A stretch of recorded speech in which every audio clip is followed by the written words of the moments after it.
So our next instructions are to take the crucible, gently heat it until the crystals turn brownish, and then heat it for 2 more minutes after that with a gentle flame. So here's my ring stand, my ring. This is called a clay triangle. One side is broken and adjustable so you can make sure the crucible stays in it. This is my Bunsen burner. And this is the Bunsen burner control valve over here. I'm going to make sure my crucible doesn't fall through the clay triangle. I'm going to adjust it a little bit so it sits in it very securely. That goes on top. And remember, our stuff is a pretty turquoise color. So now the directions are to turn on the Bunsen burner away from the crucible because we don't want to heat this stuff too violently. On the Bunsen burner, this part is what lets in air. So if you have it all the way tight to the right, there's no air getting in, so you can't light it. So you want to just open that a little bit. And then this one on the bottom, righty is tighty. That's turned all the way off so no gas gets through. So I want it there. Then I turn on the gas at the wall until it's in line with the Bunsen burner. Then I gradually open up the gas to the burner until I can hear a slight hiss. Then I take my striker, which makes a little spark, and usually it works the first time.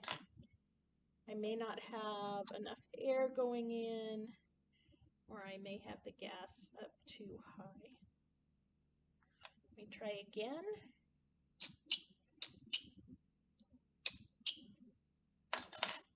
Okay.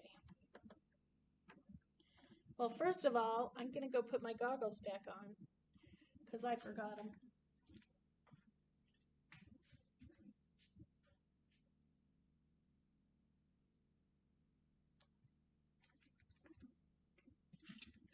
Silly professor, you can't start a Bunsen burner without your goggles on.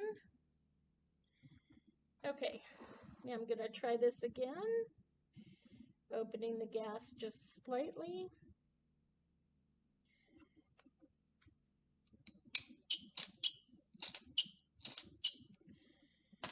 Now, of course, because I'm trying to do this for a video, it's not going to light. There we go. Now, this is a really weak flame because it's very yellow. And the way you would get a stronger flame would be to let more air in. Now, let me show you what a really... This is a very strong flame. I don't know if you can see it. I'll try and put something white behind it. But there's an inner blue cone and an outer blue cone. That's a very hot flame. Well, we don't want that for this experiment. We want a really gentle flame.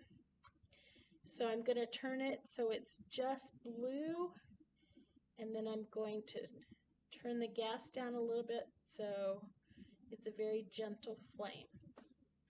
And now we're going to gently heat this until it turns brownish.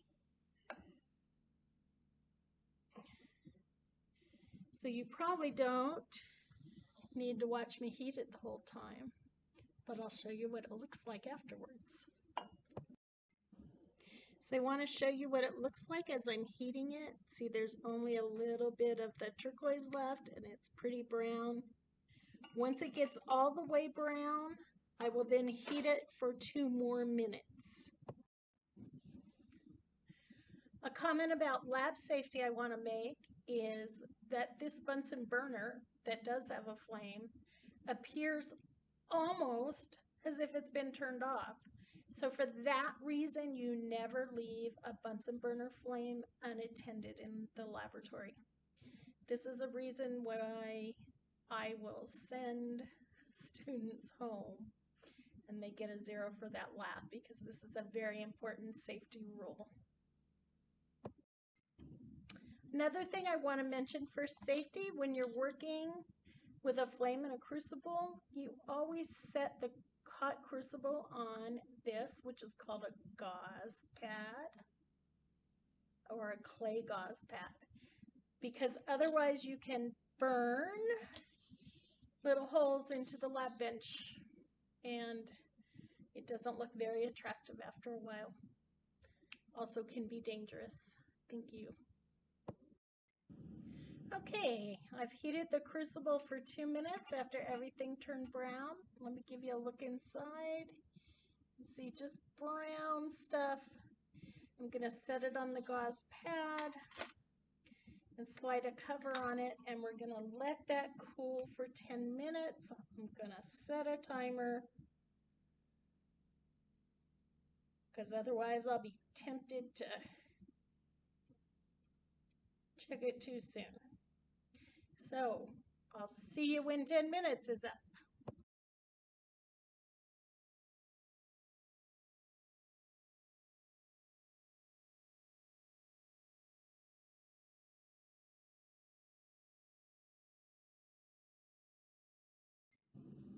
Okay, so now I have my cool crucible with the dehydrated copper chloride in it.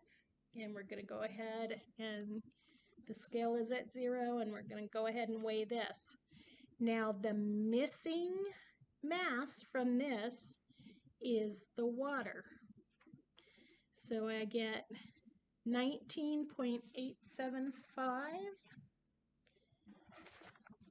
Let me write that down with my pen.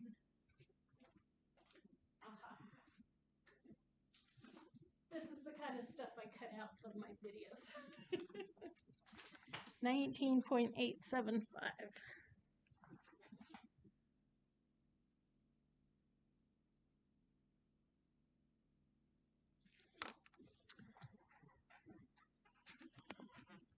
Okay, now we're going to take our dehydrated sample and we're going to put it in a clean 50 ml beaker, and notice I have the beaker labeled. You never want to put a chemical in anything unless you have a label on it, so that somebody who comes after you knows what the chemical is and can put it away if need be. So we're going to rinse the crucible.